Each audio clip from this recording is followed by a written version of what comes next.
Hiriyaan kiyya maakiin jireenya isaa keessatti waan baay'ee nama sodaachisu laaluuf ta'a. Wanta tokko akka beektu hin barbaada. Ani waan tokko iyyuu sodaadha. Isa ilaalla. Waan kamiyyuu na sodaachisuu hin dandeessu. Masooticha itti cufaa. Daqiiqaa kudhaniif sarariitii 1,000 kana faana turuu qabda jechuudha. Sariirota gadhiisaa. Saaticha jalqabsiisaa. Dorgommii akkanaa dorgomsiisuu kan yaadne maarkiin waan tokkollee sodaadhu waan jedheef jechuudha. Maak laali. Amma sodaachaa jirtaa? Xiqqoo sodaachaa jira. Xiqqoo sodaachaa jirtaa? Kun dorgommii maakiin viidiyoo kanarratti argu keessaa isa tokkodha. Kanaaf sodaa isaa hundumaayyuu dandamachuu kan danda'u ta'e $800 moota jechuudha. Akkuma laaltan gurra isaatii fi afaan isaa hin oksinaaf jechuudha. 1 2 3 irraa kaasa. Baga gammadde. Dorgommii jalqabaa darbuu dandeesseerta jechuudha. Itti hafuufnu maakiin garuu sadarkaa kana hundumaayyuu darbuu danda'a jechuudha. $800 san fudhachuuf jechuudha. Ija kee akka dunuunfatte nan beeka. Garuu na amani karaa sirriin si geessa. Liiftii ol kaasaa. Maaliif jilbiiffatte? Maaltu socho'a? Ka'ii dhaabadhu. Ana qabattee dhaabachuu hin dandeessa. Akkas wayya.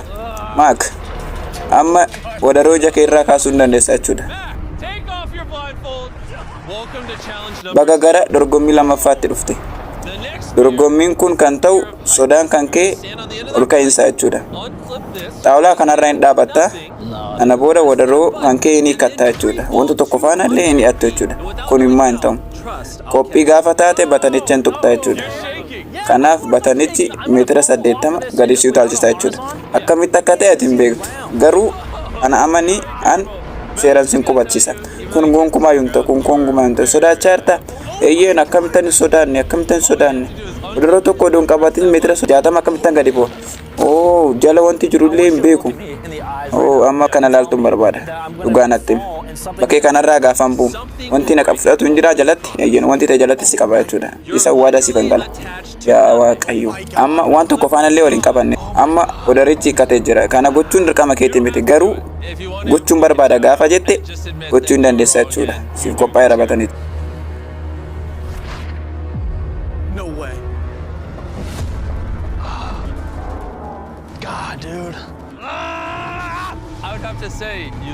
Akkan si ilaalu yoo ta'e baay'ee sodaatteerta. Kana waan hojjettu natti hin fakkaatu. 5 4 3 2 1 Waaqayyo si haa eegu. Waaqayyo na haa eegu duwwaa.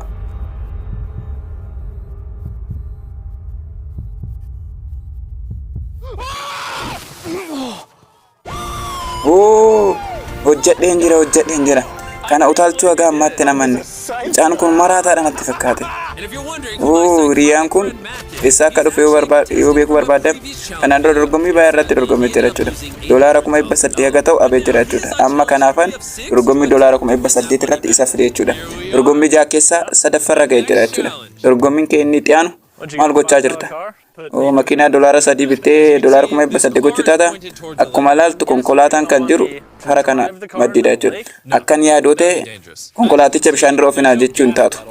Isaa miti. Isa caalaa waan cimaa ta'een si godhu ta'a jechuudha. Akkuma laaltu feedaaliin tokko illee jiru. Konkolaataa kana oofuu hin dandeessu.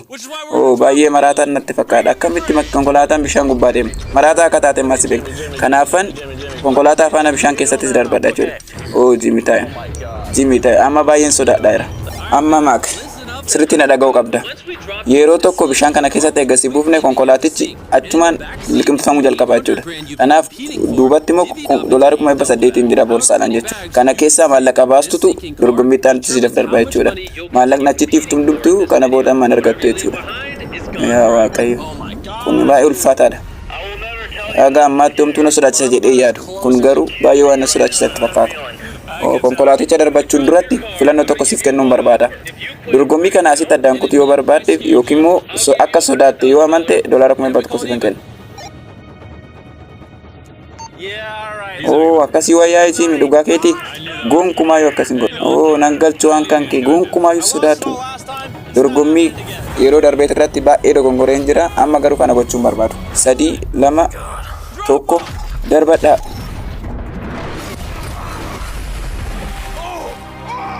Yaa Waaqayyo. Maak na dhagaye. Sakandii 20 qabda. Odoo konkolaatichi liqimfamiin balbala cabsitee bahuu qabda jechuudha.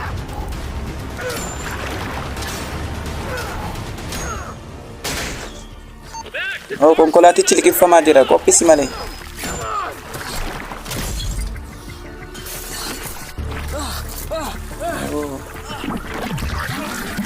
Yaa Waaqayyo. Yaa Waaqayyo.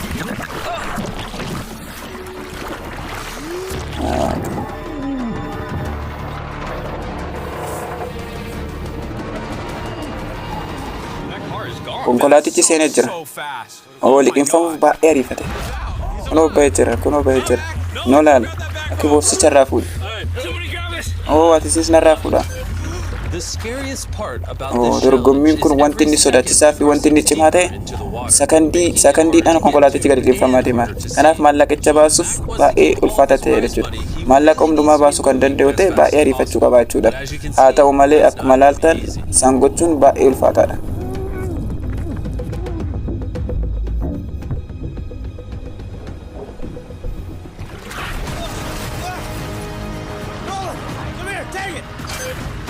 Maak boorsota makiinaa keessaa baasuusaa itti fufee jira. Boorsaa biraatis ammas boorsaa biraa. Oh, dhugaadhaan baay'ee kanarratti garuu konkolaatichi baay'ee gadi lixaa'eera jechuudha. Konkolaataan wanti maak hin hubanne garuu maallaqoonni hafan teessoo faana walitti hidhamanii jiru.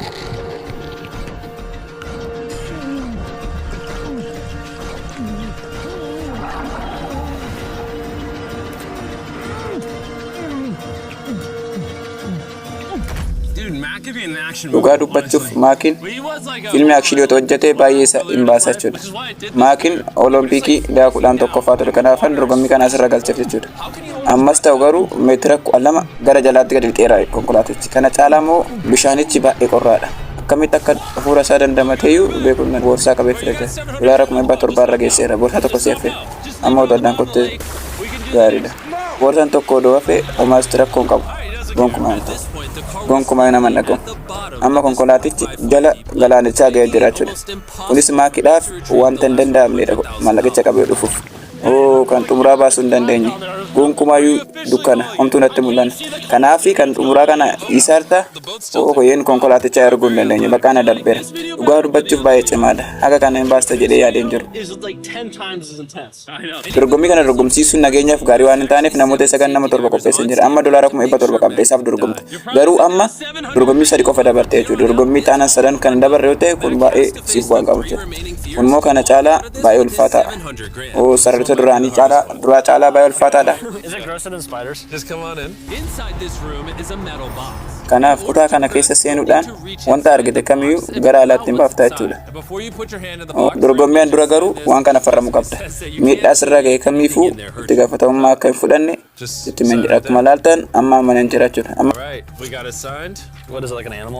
Maaltu jira as keessa?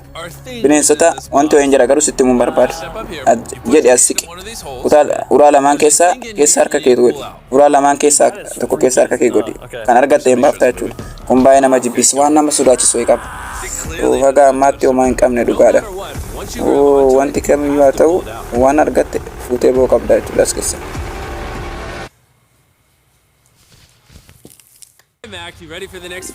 Tole maka dorgommii xaanuuf qophiidha. Yeroo darbe kutaa kana keessatti maallaqoota baay'ee dhabeen jira. Ammas kutaa kana keessatti ammas doolaara 500 kanaaf kennite yoo ta'e dorgommii kana addaan kutee nan deema. Walii galta waan namichi kun jedhu dhagee jira. Eentu doolaara 500 siifan kenna jedhe. Doolaara 400 yoo gonkumaa siif kenna. Doolaara 200 dootteeyyuu siifan yaada. Kuma basa difendamo gonkumaa beenaa bakka itti hafu dorgommii xaanu garuu dorgommii haga dhaagote keessa baay'ee kan nama sodaachisu jechuudha. Maalidha kun gonkumaa hin ta'u. Dorgommiin kan kee xaanu kanaadha jechuudha. Akkuma laaltuun maqaa keetiin barreeffameera haga irratti jechuudha. Yaa Waaqayyo dorgommii xaanuuf sa'aatii 24 as keessatti na awwaalamta. Maal gonkumaa kan hin godhu baay'ee nama sodaachisa. Kana malees sa'aatii kamitti kutaa dorgommii addaan kutee ba'uu hin dandeessan. Sa'aatii kam aga turte sa'aatii as keessatti itti himamu. Sa'aatii 24 odoon guutiin as keessaa yoo baate dorgommii mootamta jechuudha. Kun sodaa baay'ee ulfaata natti fakkaata. Kana kan gootu yoo ta'e jechuudha nan godha. Yaa Waaqayyo achi keessatti xiqqoosu xiqqoo danda'a kan uffadhe noolaan seeraan cufi. Kun kana keessa eegan bahee boodayyuu baay'ee naaf joochisa jechuudha. Bakka isaa ta'ee gaafan yaadu kun baay'ee ulfaataadha. Bakka ammaatti garuu baay'ee nama bashannansiisaadha jechuudha. Maalidha? Kun waan baay'ee nama jibbisiisudha. Wanti baay'ee nama kofalchiisu garuu sa'aatii lakkaa'u haga ammaatti hin lakkoofne.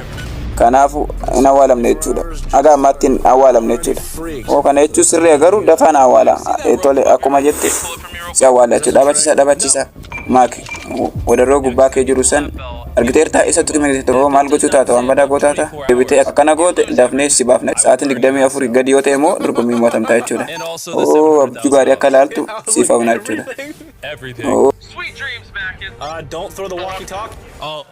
Bilbilichaan darbatin akka darbattuu nan beekan ture yeroo baay'ee si argeen jira kanaaf dorgommii ala ta'anii dorgommii kana ilaaluun baay'ee nama bashannansiisa.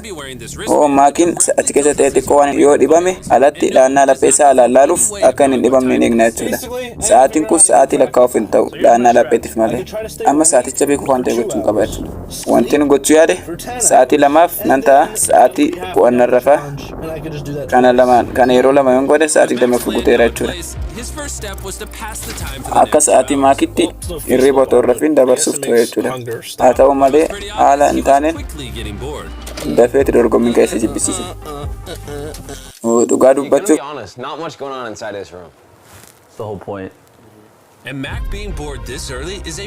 sa'aatii baay'ee bakka kana hin ture jedhee yaadu hawwiin keenya isaadha. Maakiin dorgommii kana hin mo'ata yaada jedhu hin qabu. Sababni isaatis ganaa daqiiqaa 46 jechuudha dorgommii kana kan hojjete. Amma sa'aatii lama ta'e hin jira. Sa'aatii qo'aniif rafuun qaba jechuudha. Sana booda walakkaa isaa xumuree hin jira jechuudha. Dorgommii kana irratti hirriba rafuun sa'aatiin baay'ee akka deemu isa gargaara. Baay'ees immoo nama sodaachisuu danda'a. Wanti isatti ulfaatu sa'aatii hagam akka ture asin beeku jechuudha.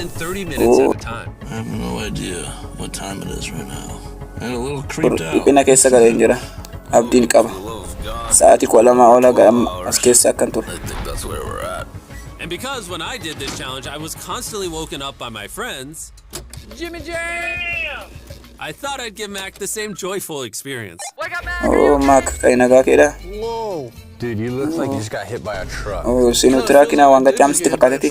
Amma sa'aatii kana sa'aatii meeqa akkanas ture tilmaamuun yaala natti fakkaata. Sa'aatiin keessa akkuma tureen sa'aatii beekuun isaa baay'ee dhiphachaa fa'a jechuudha. Natti fakkaata haga ammaatti sa'aatii 16 waan ture natti fakkaata jechuudha. Dorgommii kana irra caalaa cimaa gochuu waan barbaanneef sa'aatota itti aananiif isinis sa'aatii ilaaluun qabdan jechuudha. Booksii kana keessa yeroo dheeraaf turuuf baay'ee nama sodaachisa. Akkuma ilaaltan karaa kamiinuu cufaadha jechuudha. As keessa akkuma tureen garuu baay'ee sodaachaa dhufaa jira jechuudha.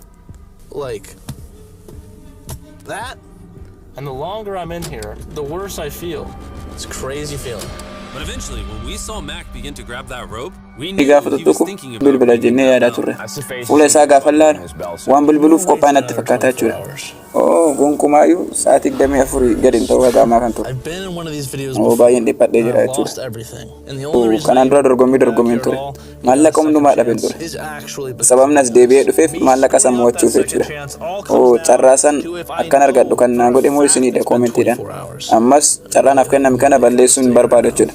Kanaaf amma sa'aatii 24 guutuu kan koo sirriitti ofitti amanu malee hin bilbilu jechuudha. Maak akkam nagaa keedha maaltu itti dhaga'amaa jira. Jimmy baay'ee dhiphadheen jira. Haala nama mararuun sa'aatii sitti agarsiisuu hin danda'u. Homaasiif gochuu hin danda'u. Wadaroo kana butuuf yaalaan jira jechuudha. Maal homaasiin jechuun barbaannu. Amma sa'aatii meeqa akkan ture natti miti dolara 50 siifan kenna. Irra deebi'ee homaasii gochuu hin danda'u. Komentii tokko siifan qaba. An asiin bo'oon koo oolu jechuudha. 3 2 Ooyeen bilbiluuf ta'a. Saaticha dhaabachisa. Maakiin murtoo isaa murteesseera jechuudha. Amma kan gochuu danda'u wanti inni tokko innis bakka sanii baasudha jechuudha. Innis bakka sanii bahu jechuudha. Achi keessa sa'aatii hagam akka turte beekuun barbaadda? Akkan yaadetti as keessa amman bahutti irratti.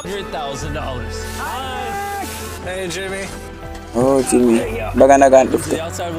Now that you are out of the coffin, let's see if you were in there for 24 hours. If the number I reveal is lower than 24 amma sa'aatiin asitti banu kun sa'aatii 24 gadi yoo ta'e doolaara 1700 kenna abdaa jechuudha. 3 2 1 sa'aatii 36 He scares Oh, amma ana sodaachisee jira inni. Baga gammadde maka. Kana jechuun amma doolaara 1700 mo'achuuf dorgommii tokko qofatu si'aaf. Beenaa. Not great. Natti fakkaata garuu asitti shaaworii fudhachuu qabda jechuudha. Amma viidiyoo gaarraatti jirruun maakii sodaachisuun baay'ee ulfaataa akka ta'e argeen jira. Haa ta'u malee dorgommiin dhumaa akka inni sodaataa ta'e agarsiisuu danda'a jechuudha. Kanaafan dorgommii xumuraa kana dorgommii yeroo darbe itti kufee deebisee kan fideef jechuudha. Hold this in front of your face. Don't look. Hey, I'm not looking. Don't look. I'm not looking. All right, keep your eyes closed. Don't open them. Don't open your eyes. Dorgommiin kan kee xumuraa kan ta'u xiqqoo siqe. All right. Open them. Amma ija kee banuu dandeessa jechuudha. Hin ta'u. Ammas deebistee bakka kana na fiddee. Jimii gonkumaa hin ta'u. Irra deebi'ee waan kana gochuun barbaadu. Dorgommiin kee xumuraa kan ta'u sodaa kufaatii gadi jechuudha. Yeroo darbe doolaara 1800 kan itti abde jechuudha. Irra deebi'ee amma siif finne jechuudha. Sodaa kee hin sodaattamoo hin dorgomtaa jechuudha. Seerri dorgommii kanaa baay'ee salphaadha. Bukisoonni gosa garaagaraa hin jiru jechuudha. Kanaaf kutaa garaagaraatiin qirxii garaagaraan argata. Qirxoota hundumaa dhimmoo siif kennameen otoomaan cabsiin baasuu hin qabda jechuudha.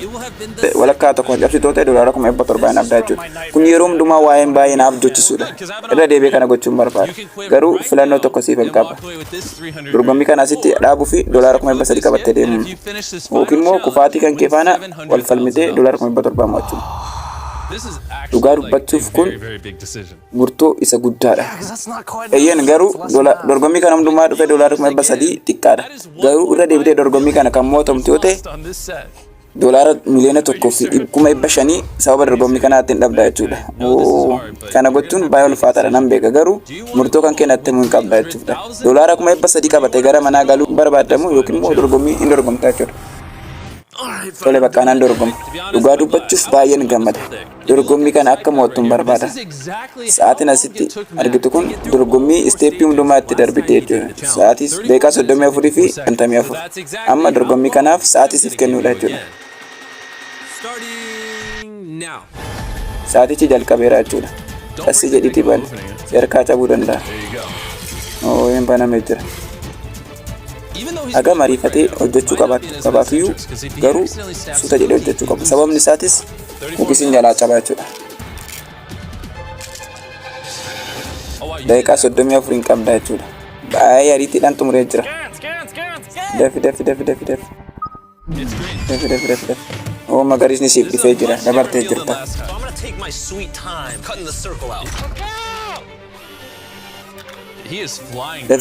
Dafi fidi malee. Ammas baay'ee ariifataa jira. Maaliif banamuu nagaa ammaatti na dhibaa jechuudha. Sababni isaatis baay'ee sodaatteera. Dhaansiif banuu eeyyennaaf baname.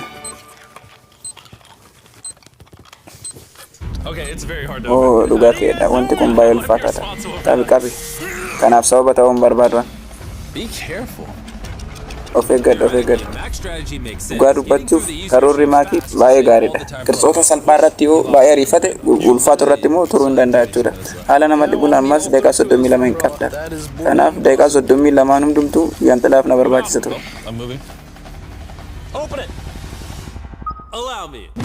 Dabartee jirta. Dafi. Itti hafuufnu.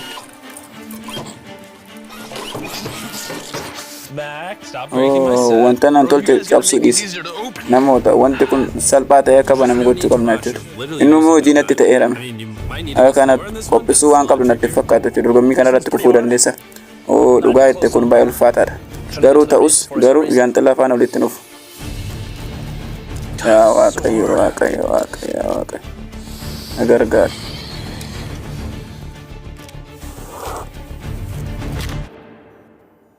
Yaa Waaqayyo. Oh my gosh.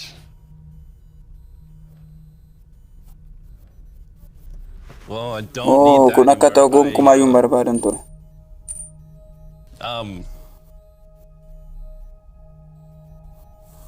Maybe it. Kotaa mi'a ilaalu sirriitti hin cabne natti fakkaata.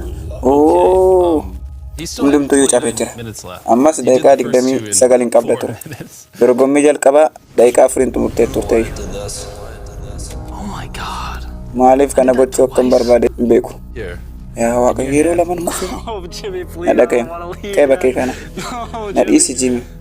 Jimmy na dhiisi maaltu natti dhaga'amaa jiru seeraan beekuu hin dandeenye yaa Waaqayyo. come on. I had like so much time. Sa'aatii baay'een qaban tureme. Isa dhugaa jette. Maaliif akkasitti akka ariifattee ayyuun beeku. Jaanxilaa sanin sodaadhe. Yeroo darbee jaanxilaas na kufe. Kana malees moo baay'ee ulfaataadha. Sa'aatii baay'ee barbaada jedhee waan ammi. Tolee bakka. Maatiin dorgommii kana jalqaba irratti wanti kamiyyuu akka hin sodaachifne natti himee ture. Sarariitii keessa isa galchine. Konkolaataa faana bishaan keessatti hin liqimsiisne. Lubbuu isaatiin daqiiqaa 36 hin awwaale. Meetira 60 sodaa tokko malee akka utaalu hin goone. Garuu rakkina baay'oota keenyaa waan ta'een mootamee jira. Kufaatii yeroo darbee keenya sodaachuu.